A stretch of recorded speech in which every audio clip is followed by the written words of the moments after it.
আচ্ছা, আমার মেয়ে যে আপনার কাছে আসলো, আমার মেয়েটা আপনাকে কি বললো? তাছাড়া আমার মেয়ের সাথে আপনার কি সম্পর্ক? না না, আপনার মেয়ে তো আমার কিছু বলে নাই।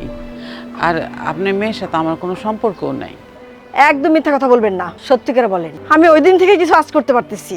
সত্যি করে বলেন, আমার মেয়ের সাথে আপনার কি সম্পর্ক যে আমার মেয়ে আপনার সাথে এসে কথা বললো? বিশ্বাস করেন, আপনার মেয়ের সাথে আমার কোনো সম্পর্ক নাই। আপনার মেয়ে সেদিন আমারে আপনাদের বাসায় দেখছে না, সেই জন্য আমারে বলতে আসছিল। শুনেন, আপনি কি মনে করছেন আমি কিচ্ছু জানি না? আমি সব জানি। আমি আড়াল থেকে লুকায় লুকায় সব কিছু শুনছি। আপনি আমার মেয়ের শাশুড়ি হন, তাই না? তাইলে তো আপনি সবই শুনছেন। আমি কিন্তু আপনার কাছে কিছুই কই নাই। আপনার বাসায় যেদিন গেছিলাম সেদিনই কিন্তু আমি কইতে পারতাম, কিন্তু কই নাই। আমার ছেলের সুখের লেগা, আমার ছেলে বউ তার সন্তান নিয়ে নাতিপুতি নিয়ে শান্তিতে থাকবো, আমি সেটাই চাইছি।